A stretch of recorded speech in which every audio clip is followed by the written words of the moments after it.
오늘 봉독한 39장 말씀 중심에서 임마누엘 형통이라는 제목으로 하나님 말씀 전합니다. 임마누엘, 그럼 우리가 성탄절에 많이 예수님의 오심을 임마누엘로 성경에서 가르쳐 주셨는데 같은 말씀이죠. 임이라는 말은 우리라는 뜻이 담겨져 있고, 마누 그러면 함께, 그리고 엘 그러면 하나님의 이름입니다. 그래서 일규 마누엘, 그럼 하나님이 일규와 함께 계신다. 이렇게 요셉 마누엘, 그러면 하나님이 요셉과 함께 계신다. 자기 이름을 넣으셔도 그 말의 의미는 그렇게 통하겠습니다. 그리고 또 오늘 본문에 4번 반복해서 나오는 말씀이 두 단어가 계속 반복한 것이 하나님이 요셉과 함께 하심에, 하나님이 요셉과 함께 하신 것을 보고 보디발이 보았다 그러죠.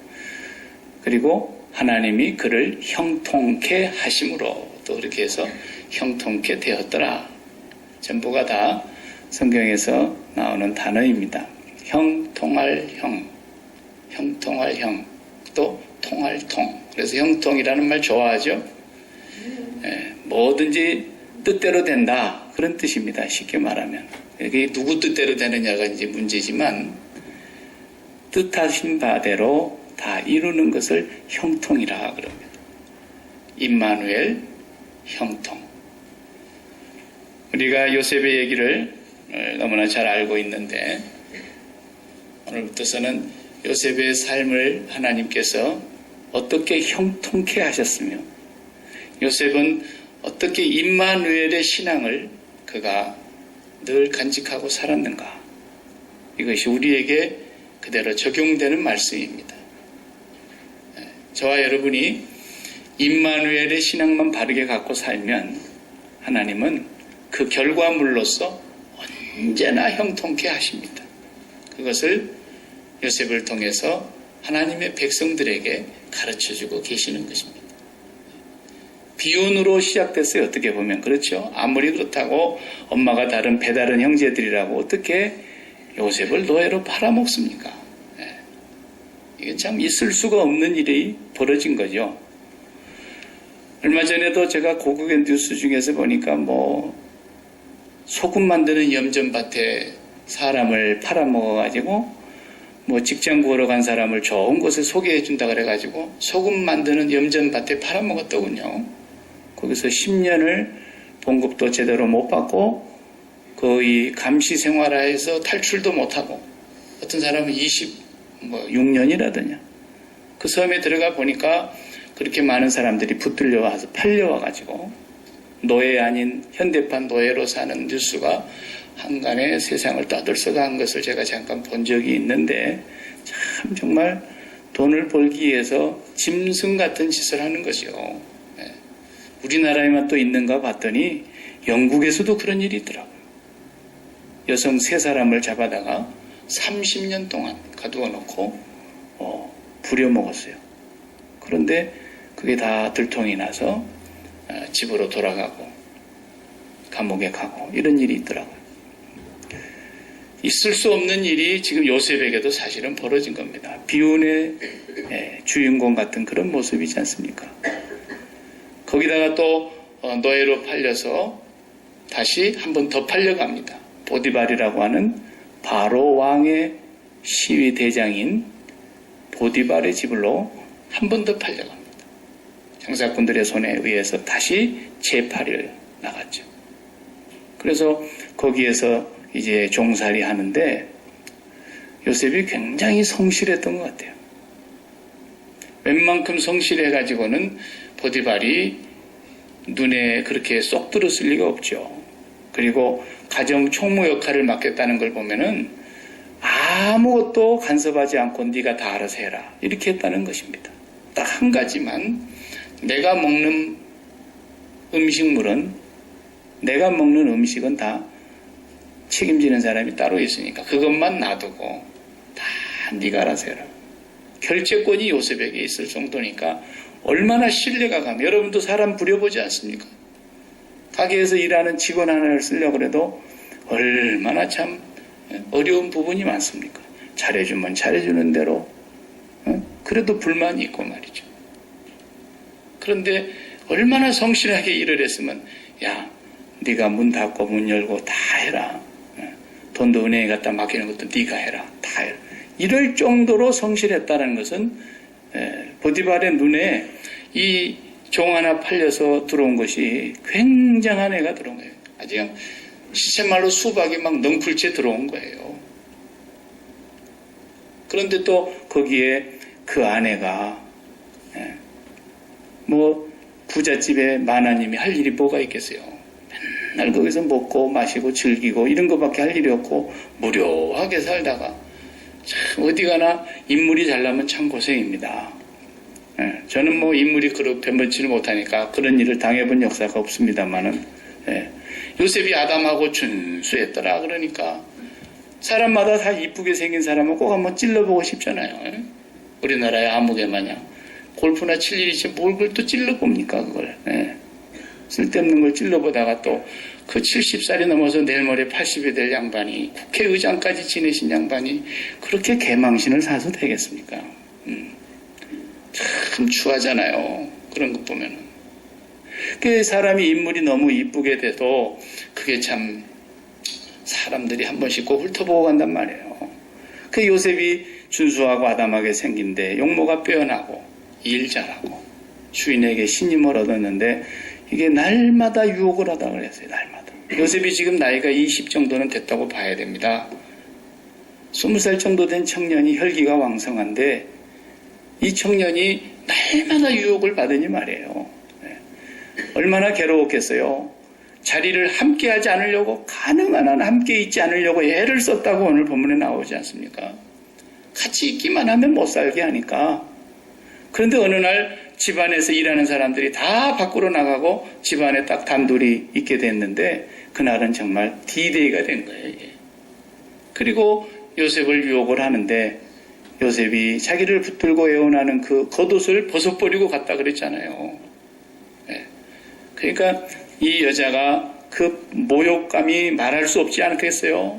그러니까 이 모욕감에 분노가 치밀으니까 그걸 다시 역으로 뒤집어 씌워가지고 이제는 밖에 있는 사람을 막 불러들여서 이놈이 나하고 잠자리를 하려고 들어왔다가 내가 그만 소리를 지르니까 이놈 보라고 급한 길에 그냥 벗어놓은 옷도 그냥 놔두고 내다봐야 했단 말이야. 도망갔다. 응? 그러니까 이런 기가 막힌 일이 어디 있냐고요. 정직하게 살고 순전하게 살고 이런 사람이 오히려 죄를 뒤집었으니 말입니다. 참, 뭐 이럴 때 무슨 말이 있죠. 뭐 버선 속이라고 뭐 뒤집어 볼 수도 없고 속이 천불이 나는 거 아니에요 이게. 예? 기가 막힌 일을 당하는 비운이 계속되는 거예요. 그런데 오늘 성경에는 4번이나 연속해서 하나님이 요셉과 함께 하심으로 그가 범사에 형통케 되었더라는 거예요. 우리하고 뭔가 조금 안 맞는 얘기 아닙니까? 뭐 내 뜻대로 되는 일이 하나라도 있어야 형통한 거지. 우리가 찬송가 434장 이따 우리 부르겠지만 무슨 일을 만나든지 만사 형통하리라 얼마나 좋은 말이에요. 근데 무슨 일을 만나든지 이렇게 재수없는 일이 어디 있냐 말이에요.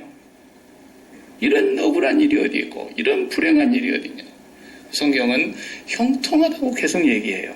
이게 뭔가 우리가 생각하고 있는 형통하고 하나님이 형통하다고 하시는 것하고는 많이 차이가 있다는 걸 얼른 봐서 알 수 있는 거예요. 네. 오늘 본문 말씀 2절에 여호와께서 요셉과 함께 하심으로 그가 형통한 자가 되어 그리고는 21절, 23절 뒤로 가면 계속 갈수록 감옥에 들어간 것까지 다 형통하게 됐다는 거예요. 그래 뭐 솔리를 질러대니까 얼마나 사람들이 몰려와서 봤을 거 아닙니까? 그리고 자기 남편이 들어오도록까지 기다리고 있다가 당신이 데리고 온 전 못된 놈이 아무도 없는 상황에 나를 이렇게 겁탈하려고 들어왔다가 내가 그냥 혼비백산에서 죽는 줄 알았는데 소리를 지르니까 이놈이 도망가면서 옷 벗어놓고 간 거 보라고 이리 얘기를 하니 말이죠. 이 보디발이 조금 센시티브한 사람 같으면 자기 아내의 바람길을 몰랐을 리가 없는데 예, 뭔가 심정이 조금은 있겠으나 참 집안을 화평하기 위해서 그랬는지 몰라도 요셉을 화를 내고 요셉을 그냥 감옥에 갖다 쳐넣었다 이거예요. 그런데 오늘 본문을 보시면 우리가 읽지 않은 뒷부분이지만 감옥에 가서도 하나님이 요셉과 함께 하니까 요셉이 감옥에서도 그 간수들한테 총애를 받게 되고 요셉이 또 너무 성실하니까 감옥에서 이제 들어간 사람 뭐 해야 돼요? 이전에 들어왔던 사람 밥 차려줘야 되고 청소해야 되고 잠자리 깔아줘야 되고 방 청소 모든 걸 해야 되는데 심지어 화장실 청소 같은 굳은 건 다 이제 들어간 신참이 해야 되는 건데 이제 들어간 사람이 뭐해서 가정의 감옥의 매니저가 됐다는 거예요. 그 정도로 요셉의 삶이 하나님이 그와 함께 계셨고 또 형통했다라는 거죠. 요셉은 거기에 버금갈 만큼 성실했다는 걸 또 반증을 하는 거예요. 어디서 그걸 알 수 있느냐? 그 구절이 오늘 8절 9절에 이렇게 나와요. 8절 9절을 다시 보시면 요셉이 거절하며 자기 주인의 처에게 이르되 나의 주인이 가중 재반 소유를 간섭지 아니하고 다 내 손에 위임하였으니 이 집에는 나보다 큰 이가 없으며 주인 빼놓고는 요셉보다 큰 사람이 없어요. 주인이 아무것도 내게 금하라고 말한 것이 없다 이거예요. 그러나 하나는 금했을 거라는 거죠. 누굽니까? 큰 당신입니다. 당신은 주인의 아내이지 않습니까? 내가 이 집에서 최고의 지금 권세를 가지고 주인의 명령을 받드는 사람인데 다른 건 금하지 않았어도 당신을 내가 어떻게 범할 수 있겠느냐. 내가 당신을 범하면 나를 신뢰하고 맡겨준 내 주인에게 보디발 장군에게 내가 죄를 짓는 것인데 이렇게 말을 해야 맞는 거예요. 그죠? 근데 오늘 본문에 그렇게 기록이 안 돼 있어요.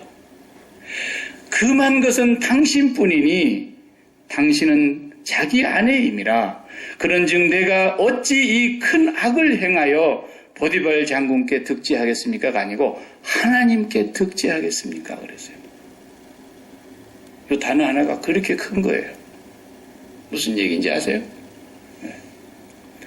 수천 수만의 사건과 현실과 사람을 만나서 상도해도 요셉은 내가 어찌 나에게 나를 신뢰하고 맡긴 내 주인에게가 아니라 하나님께 내가 범죄하겠습니까? 그랬더니 이게 임마누엘의 신앙이라는 거야. 이게 모든 것에 있어서 하나님이 알고 계시고 오늘 우리 교독문 시편 139편을 함께 교독했습니다. 주께서 나를 아시나이다 그래서 멀리서도 내 생각을 통촉하시고 내 혀의 말을 알지 못하시는 것이 하나도 없으시며 내가 어디로 주님을 피할 수 있겠습니까? 바다 끝에 가서 구할지라도 공중에 올라갈지라도 저 땅속의 아래에 굴을 파고서 그 자리에 내 자리를 펼지라도 거기서도 주의 손이 나를 인도하고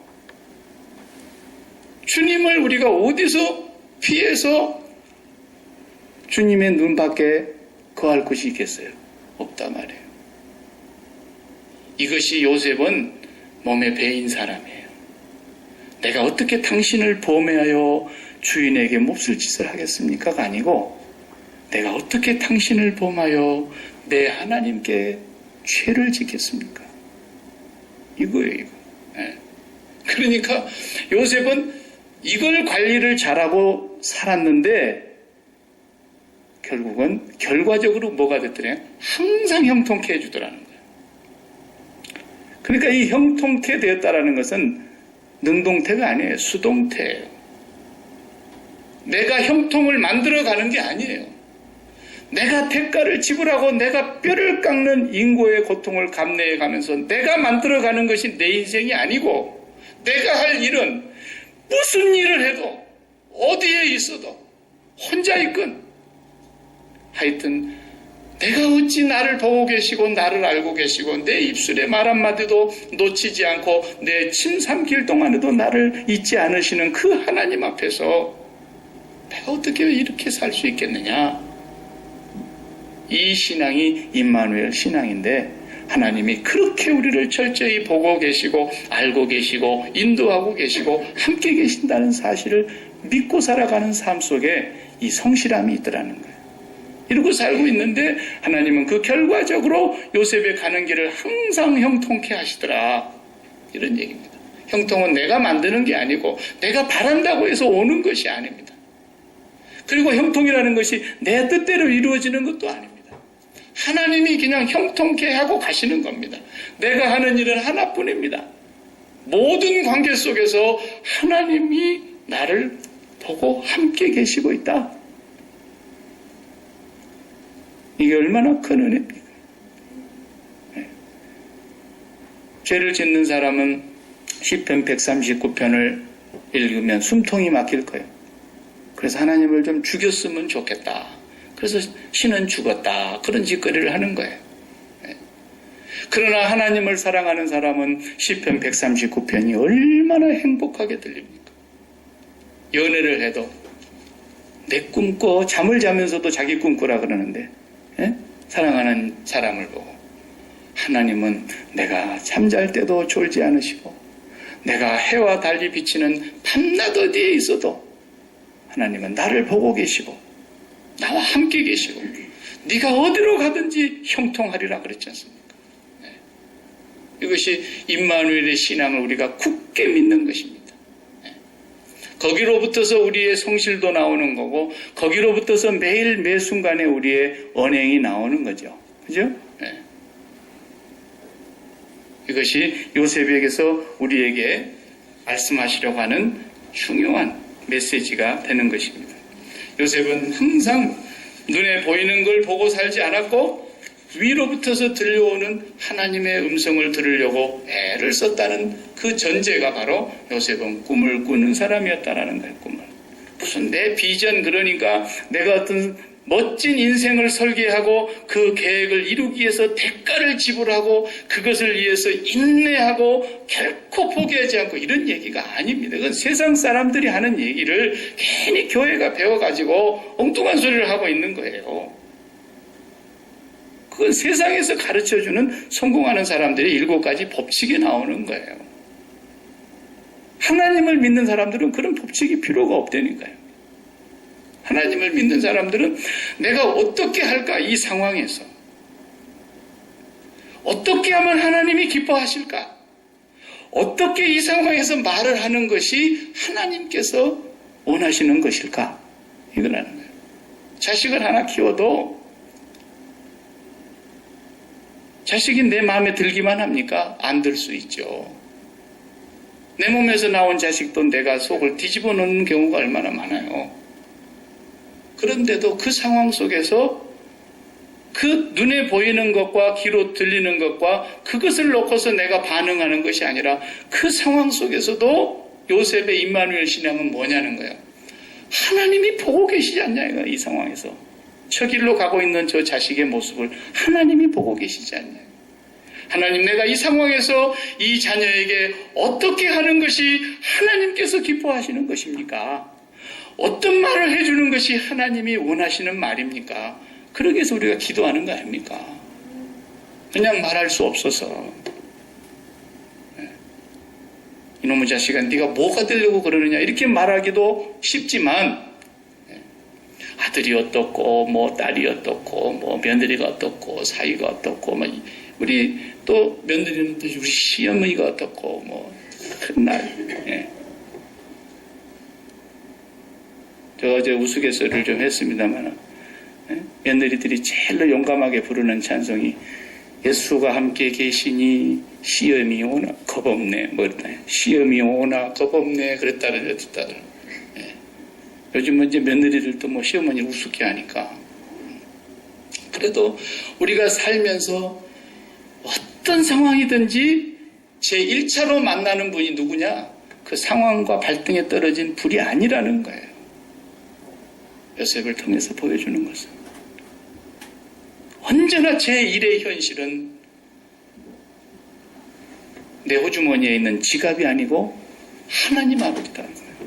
저 하나님 아버지가 나를 한순간도 내 눈에서 아버지의 눈에서 내가 벗어나지도 않을 뿐더러 보지 않으시는 순간이었고 머리털까지도 다 세심받으시는 분인데 그 천국에서 오신 주님이 일러주시기를 그렇게 값싼 참새 2마리가 그냥 10센트에 팔려도 그거 하나님이 허락해야 떨어져 죽는 거야. 하나님의 피조물이 아무렇게나 없어지는 게 아니다라는 거예요.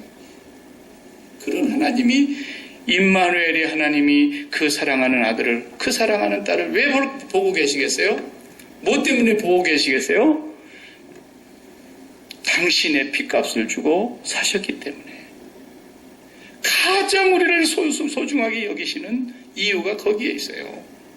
당신의 어린 양의 핏값으로 죽임당하신 어린 양으로 말미암아 우리를 당신의 나라의 백성 삼으셨고 우리를 당신의 제사장을 삼으셔서 제사장으로서 1대1로 하나님과 늘 상대할 수 있는 복을 주셨기 때문에 우리가 그렇게 소중한 사람인데 우리를 안 보고 계시냐는 거예요. 매일매일 그 신앙을 잃어버리지 말라는 거예요. 그렇게 살아갈 때 형통이라는 것은 하나님이 가져다 주시는 열매들하는 거예요. 열매. 내가 만들어가고 내가 꿈꾸고 내가 애쓰고 대가를 지불하고 이거 다 반기독교적인 것인데 사람들이 그걸 아무렇지도 않게 받아들이는 사람들이 기독교인들 가운데 너무 많아요. 생각도 안 해보고 하나님의 말씀인가 아닌가도 상고도 안 해보고 막 받아들이는 거예요. 그런 걸. 그러니까 요셉이 그렇게 정직하게 하나님 앞에 내가 어떻게 죄를 지을 수 있겠느냐고 그랬으니까 그 다음에는 한 단계 더 진급을 해야 되잖아요. 그런데 그게 아니에요. 감옥으로 가는 거예요. 그런데 성경은 뭐라 해요? 요셉이 감옥에서 또 형통케 되더라고요. 하나님이 함께 하셔서. 그렇기 때문에 우리가 인도하는 길은 내가 설계하고 내가 계획을 잡고 내가 목표를 설정해 놓고 내가 가는 그 길은 죄인이 만든 길이라는 걸 알아야 돼요. 하나님이 제일 싫어하시는 게 그거예요. 오늘 아침에 예배 시작하면서 묵상의 말씀으로 여호수아에게 주신 말씀을 제가 당독했어요. 네가 좌로나 우로나 치우치지 말고 내가 너에게 준 율법을 준행하면 그럼 우리가 어떻게 율법을 준행합니까? 그게 구약의 말씀인데 그 구약의 말씀 율법을 하나도 우리가 어김없이 다 준행하면 네가 어디로 가든지 형통하겠다 그러니 그것을 준행하지 아니하면 어디로 가든지 네를 불통하게 해주겠다는 말씀인데 우리가 그 말씀을 어떻게 이렇게 무거운 말씀을 받을 수가 있겠냐고요. 그 말씀은 누구에게 주신 말씀입니까? 오늘 우리에게 주신 말씀이 분명해요. 그런데도 우리가 그 율법을 다 준행을 못하니까 불통하고 있는 게 아니고 그 율법을 완성시키시려고 오신 율법 아래 매여서 율법 아래서 죄인이 되어서 율법으로 말미암아 죽을 수밖에 없고 불통할 수밖에 없고 멸망당할 수밖에 없는 죄인들을 위해서 예수 그리스도께서 오셔서 율법을 완성시키시고 하나님의 모든 법을 완전히 복종하신 어디까지 죽음으로써 어린 양이 복종하신 그 복종 때문에 우리가 율법을 다 완성하게 된 거거든요. 그래서 그분과 연합하고 그분과 함께 죽는 사람이라는 뜻이거든요. 그러니까 그분과 함께 죽은 사람이 무슨 계획이 있냐고요. 그분과 함께 죽은 사람이 무슨 플랜이 있어요. 무슨 플랜이. 정확하게 말하면 우리는 플랜이 없다니까요. 누가 플랜을 갖고 계시느냐? 하늘 아버지가 플랜을 짜고 계시는 거예요. 우리의 플랜은 하나뿐이라니까요. 이게 성경이고 이게 기독교고 이게 십자가의 복음인 거예요. 그렇기 때문에 이렇게 가벼운 거예요. 우리가 너무 가벼운 거예요. 깃털처럼 내 멍에는 쉽고 너무 가벼운 거다. 왜 너희가 이렇게 무거운 짐을 지고 있느냐? 바리새인들 밑에서 이 율법의 멍에를 메고 있는 이 수고하고 무거운 짐진 자들아, 다 내게로 와라. 내가 멍에를 쉽고 가볍게 해줄게. 예수 그리스도와 함께 죽는 것이라는 거예요. 그분이 율법을 완성시켰기 때문에. 그래서 예수 그리스도와 함께 죽고 내 플랜이 죽은 거예요. 내 생각이 다 죽은 거예요. 내 목적과 내 욕심과 내 욕망과 내 비전까지도 다 죽은 거라니까요. 이걸 하나님이 제일 기뻐하셔. 이걸 쉬운 말로 한 문장으로 바꾸면 무슨 뜻이냐면 주여 나는 죄인이로소이다라는 거예요. 내가 할 수 있는 건 아무것도 없사오며 내가 이룰 수 있는 건 아무것도 없는 나는 죄인입니다. 그 고백이라는 거예요. 그게. 그래서 사도 바울도 나는 날마다 죽노라 그랬던 것이죠. 내가 예수 그리스도와 그의 십자가에 못 박힌 거에는 아무것도 알지 않겠다고 말했던 거죠. 그거에는 자랑할 것이 없더라는 거죠. 그리고 내가 예수와 함께 다 죽었더니 하나님의 플랜이 나를 통해서 이루어지기 시작하는데 비로소 내 안에 예수가 사시더라는 거예요. 그러면서 하나님의 플랜이 하나씩 하나씩 이루어져 가는데 그걸 일컬어 형통케 되었더라 그러는 거예요. 내 뜻이 이루어진 걸 말하는 게 아니고 이것을 통해서 하나님께서 요셉을 형통케 해 가시는 거예요, 지금. 그러니까 우리가 카메라 사진기 있잖아요. 카메라가 요즘 뭐 집집마다 다 한 대씩 이상 있지만 카메라의 기능은 안에가 깜깜한 거예요. 카메라 안에 빛이 들어가면은 카메라가 망해요. 옛날에 필름을 넣었을 때 필름을 나중에 다 찍고 나면은 깜깜한 암실에 가서 필름을 빼내잖아요, 그 사람들이. 지금도 마찬가지예요. 카메라에 빛이 아무렇게나 들어오면 카메라가 기능을 잃어버려요. 그래서 저 피사체를 찍으려고 할 때 보이는 데를 딱 조정해 놓고 셔터를 누르는 순간에 그 앞에 아주 작은 구멍에서 빛을 얼마만큼만 받아들여야 되도록 조절이 되어 있는 거예요. 빛이 너무 많이 들어오면 사진이 하얗게 나오고 빛이 너무 조금만 들어오면 사진이 어둡게 나오고 그걸 조정하는 기능이 이 조리개 아니겠습니까? 그러니까 카메라의 기능은 밖에 보이는 물건을 내 안으로 그대로 팍 찍어드리는 거예요. 그렇게 살면 안 된다는 거예요. 예수 믿는 사람. 내 눈에 보인다고 해서 그걸 내 마음에 팍 받아들여가지고 팍 반응하고 그러면 안 된다는 거예요. 내 삶의 현실의 발등에 불 같은 것이 떨어져도 그것을 즉각 반응하고 그러지 말라는 거예요. 1번이 뭐냐? 하나님이 보고 계신다는 거예요. 내게 왜 이런 일이 벌어졌는가? 하나님이 보고 계신다는 걸 알고 하나님 앞에 나아가라는 거예요. 하나님, 나는 이것이 왜 일어났는지 좋은 일인지 나쁜 일인지 나는 잘 모르겠습니다. 하나님께서 보고 계시지요. 알고 계시지요. 듣고 계시지요. 나와 함께 계시지요. 내가 여기서 하나님이 원하시는 것이 무엇인가를 알게 해주시고 어떻게 하면 하나님이 기뻐하실 것인가를 깨닫게 해주십시오.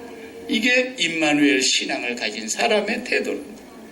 내가 당신을 범함으로 어떻게 보디발을 내가 쳐다볼 수 있겠습니까가 아니고 내가 당신을 범하면 나의 하나님께 어떻게 죄를 그렇게 지을 수가 있겠느냐.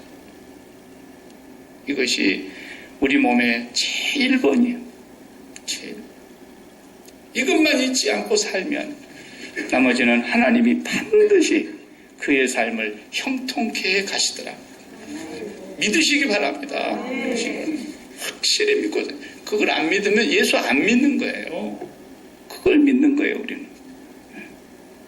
그러니까 얼마나 가벼운지 몰라요. 얼마나 가벼운지. 사실로 살다 보면 힘든 일이 많죠. 요셉의 입장에서도 안 그렇겠습니까? 20살 정도 먹은 이 젊은이가 형제들을 생각하면 밥이 목으로 넘어가는지 코로 넘어가는지 잠이 오겠습니까? 이를 바득바득 갈고 내가 살아남아야 해. 어떤 일이 있어도 살아서 아버지에게로 돌아가야 되고 내가 죽지 않는 한, 내 눈이 시퍼렇게 떠 있는 한 내가 반드시 복수하고 말 거야. 이렇게 이를 꽉 묶고 살아야 되는 거예요. 근데 그렇게 살지 않았다는 걸 우리가 알지 않습니까? 요셉이 그렇게 안 살았어요. 그러니까 정말로 형님들을 진실로 용서했다는 걸 우리가 나중에 알 수 있지 않았습니까? 저와 여러분이 어떻게 살아야 됩니까? 우리의 영화 감독 대신 하나님. 드라마 보면 여러분이 막 재밌어 하기도 하고 영화 같은 거 보면은 아주 익사이팅하고 그런 게 있지만 사실은 그 찍는 현장을 저도 한번 본 적이 있는데 그거 보면은 하나 재미가 없어요. 그 한 씬씩 찍어가는 거 보세요. 한 카트. 자, 레디 고! 딱 때리면 그 다음에 들어가는데 그런데요, 그 전부 한 씬을 전부 읽는 거 아닙니까? 필름으로. 이어가는 거예요. 그래서 그걸 빨리 돌리니까 진짜로 사람이 하는 것처럼 아주 리얼하게 나오죠. 그런데 그걸 전부 딱딱딱딱 끊어가지고 하나씩 찍는 거란 말이죠. 하나씩 찍어. 그런데 보면은 매번 주인공 하는 사람이 있고요.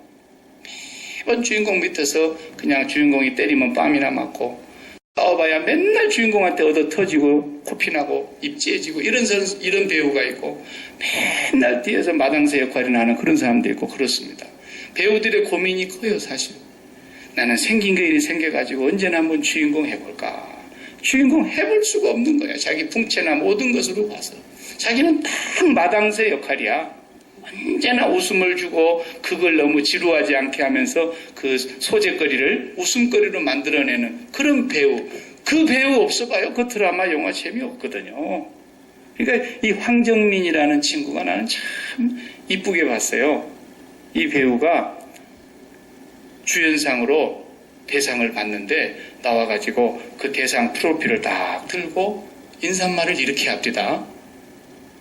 저는 밥숟갈 하나 더 얹어놓은 것밖에 없는데 사람들이 나에게 이것을 주니까 제가 정말 배우 나부랭이가 돼가지고 어떻게 해야 할 줄을 모르겠습니다.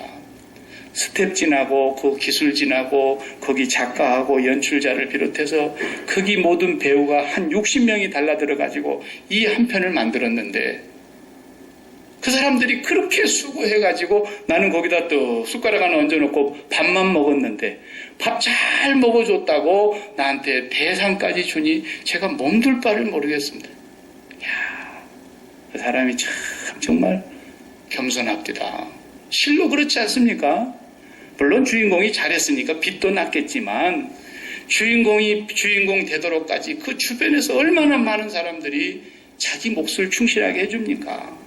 주인공이 때리면 맞고 주인공보다 모자라서 맞습니까? 어떤 경우는 주인공이 나이가 어리고 내가 훨씬 선배인 경우도 많아요. 그런데도 주인공이 결투하는 장면에서 차면은 진짜 맞고 떨어지는 것처럼 가장 리얼하게 맞고 떨어지는 것처럼 해야 되거든요. 조금만 어설프다 싶으면 다시 10번 20번을 찍으면서도 계속 누가 그럽니까? 감독이 얘기를 하는 거예요. 다시. 그래서 딱 봤을 때 진짜 리얼하게 됐다. 오케이. 그리고 통과. 인생의 삶이 그런 거라는 거예요. 하나님은 우리의 총연출가이십니다. 그분은 감독이세요. 극작가 대본도 그분이 다 쓰신 거예요. 우리는 그분에 의해서 캐스팅된 주연 배우로부터 시작해서 우리가 출연진들이에요. 내가 주인공보다 모자라서 주인공한테 맞는 것이 아니에요. 내가 지금 보디발의 노예가 돼가지고 있는 것이 아니라 하나님께서 나를 보디발집의 노예의 역할로 캐스팅을 하신 거란 말이에요. 그러니까 그는 감독 얘기만 들었던 거예요. 보디발을 무시하라는 얘기가 아니라 보디발 얘기를 듣기 전에 보디발이 주인이기 이전에 감독이신 하나님, 내가 그분 앞에서 이렇게 살아간다는 걸 잊지 않았다라는 거예요. 여러분이 한국에 계셨더라면 이보다도 훨씬 나을 수 있죠. 그렇지 않습니까? 그것도 장담은 못하지만 그래도 이보다도 나았을 거라고 저는 생각해요. 다 그렇게 사시다가 오셨잖아요. 그 이 땅에 와서 살면서 우리가 내가 한국에서 살았을 때는 이런 사람이었는데 나를 이 따위로 대접을 하다니 그렇게 생각해 보세요. 망조죠. 그게 아니라 하나님이 나를 이 땅에서 그분이 극작가이시고 그분이 연출자이시고 그분이 모든 걸 지혜해 가시는 가정 속에서 나를 이 배우로 캐스팅해서 나의 삶을 지금 이 땅의 스크린에 펼쳐내 가고 계신다는 거예요. 하나님이. 그렇기 때문에 보디발을 숨기는 자세가 먼저였던 것이 아니라 하나님 앞에서 매일매일의 삶을 성실하게 살아갔기 때문에 보디발에게도 인정을 받았고 하나님께도 인정을 받았고 하나님은 그의 삶을 당신의 플랜대로 당신의 그 대본대로 이끌어가고 계셨다는 것입니다. 이 믿음이 저와 여러분에게 있기를 바랍니다. 목회를 해보니까 그래요. 막 20대 30대는 큰 목회를 한번 해봐야 되겠다는 그런 야망을 대부분의 신학생들이 다는 아니라도 한 번씩은 꿈을 꾸죠. 예. 여러분도 그런 생각 안 합니까? 내가 막 사업을 해서 한번 멋지게 돈을 벌어가지고 멋지게 한번 내가 이민사회에서 살아보리라. 그런 생각 혹시 해보셨습니까? 젊었을 때는 내면의 소리를 많이 듣고 살게 되어 있어요. 그러나 인생이 지긋해질수록 내 속에서 나오는 소리를 듣는 것이 아니라 밖에서 위로부터 오는 소리를 듣는 거예요. 공자님도 그런 걸 아셨다니까. 그래서 40은 불혹의 나이다 그랬어요. 40살 정도 되니까 자기 인생을 자기가 얘기한 거예요. 나는 40에 불혹을 깨달았다는 거예요. 세상의 어떤 것에서도 미혹당하고 유혹을 당하지 않는 나이가 40이었다는 거예요. 요셉은 20살 때 그랬죠. 벌써. 그리고 50이 되니까 지천명 하늘의 소리를 듣게 되더라는 거예요. 네. 오늘 우리가 이 세상을 살면서 젊었을 때는 내 속에서 드러나는 소리를 내 내면에서 일어나는 욕망을 들으면서 살아요. 사람들이. 가장 그럴 때가 이제 10대 사춘기 때 20대 때 전부 그렇게 살아요. 대부분이. 그러니까 금방 만나서 언제 좋아 지냈는지 그냥 뱃속에서 나와가지고 부모를 무시하고 금방 둘이 붙어가지고 부모 말도 안 듣잖아요. 나는 죽게 하면서 하기로 저 사람하고 결혼하겠다 이렇게 하잖아요. 그렇죠? 근데 그 애는 못 깨닫지만 나는 깨닫는 거예요. 왜? 나는 객관적으로 보기 때문에. 내 내면의 소리를 듣고서 저 여자 아니면 저 남자 아니면 못 살겠다 하고 있는 그 젊은이들의 내면의 소리를 듣고 사는 생활하고 우리는 이미 밖에서 오는 소리를 듣는 나이가 되기 때문에 객관적으로 딱 보면은 아닌 건데 그래도 막 난리를 치죠. 우리가 이제 인생이 지긋해지면서 신앙생활이 무르익어가면 갈수록 내면의 소리가 다 죽고 위로부터 오는 소리를 들을 수 있는 그 귀가 더 밝아지기를 바랍니다. 그래서 하나님이 어떻게 생각하신가만 날마다 생각하시면서 살아도 그 사람 인생은 성공한 거예요. 성공한 거예요. 그러니까 큰 목회를 해야 되겠다는 그런 꿈을 갖는 것은 사실은 진짜 목회가 안 돼요. 어떻게 하면 사람을 많이 끌어들여 볼까 이런 데다가만 신경을 쓰기 때문에 맨 쓸데없는 프로그램을 만들게 되어 있는 거예요. 요즘은 두 날개가 뜬데 두 날개로 비상하는 교회 그래가지고 막 수백만 원씩 주고 그런 거 배우러 가고 그래요. 네. 참 웃기는 거죠. 진짜 그 사람의 영혼의 상태가 어떤 건가를 하나님을 통해서 보게 되면 그때부터 목회가 되는 거예요. 사람 숫자가 문제가 아니라니까요. 그 사람의 영혼의 상태를 제대로 볼 수 있게 될 때, 그 영혼의 상태를 보게 하실 때에 목회가 되는 거예요. 목회가. 여러분도 그걸 깨달으시기 바랍니다. 사업을 하면서도 마찬가지예요. 나는 돈을 벌려고 목표를 세우지도 않았는데 내게 주어주신 이 삶의 현장이 하나님이 나를 당신의 뜻을 저 스크린에다가 비추고 있는 필름 같은 삶이라고 생각하시고 하나님이 나를 통해서 당신의 계획을 펼쳐가신다는 걸 굳게 믿으시고 날마다 하나님 앞에서 하루하루를 성실하게 살아가다 보니까 하나님께로부터서 내게 오는 그 마음이 하나님께로부터 내게 들려주시는 그 음성이 나를 이끌고 가게 되더라는 거죠. 그것을 기뻐하는 것을 날마다 내가 순종하면서 가다 보니까 어느 날 그 결과물로 내가 생각지도 않았던 형통케 하는 일들이 이루어지더라는 거예요. 그러니까 꼭 우리가 명절에 윷놀이 해보면 이렇게 돌아서 이쪽으로 퍼가지고 4개가 말이 다 나와야 우리가 윷을 이기잖아요. 명절에 보면. 근데 우리가 재밌게 하려고 뭘 하나 만듭니까? 멍청이도 만들고 백도도 만들고 그러잖아요. 그래가지고 결정적인 순간에 이게 그냥 나와야 되는데 백도 이렇게 나오는 거예요. 그러면 그냥 그 사람 기가 그냥 막 좋고 막 상대방은 좋아서 난리를 치는 거죠. 근데 백도가 나오는 방법이 있거든요. 백도 나오면 마지막 자리에 딱 놓는 거예요. 그래서 백도 한 번 더 나오면 그 자리에서 바로 푸는 거예요.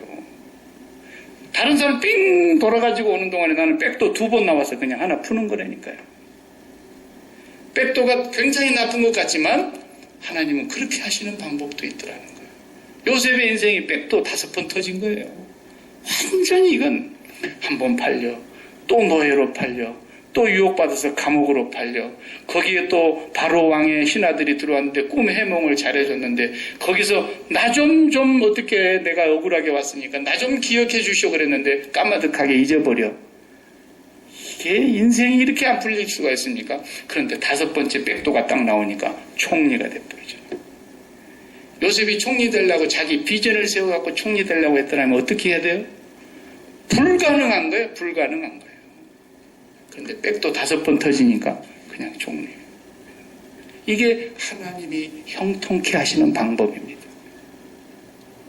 이 임마누엘의 신앙을 우리가 요셉을 그냥 동화책에 내려오는 얘기처럼 남의 얘기처럼 듣지 말고 나의 삶에 임마누엘의 신앙을 오늘부터서 더 적극적으로 우리가 실천해 가실 수 있기를 바랍니다. 기도하십시다.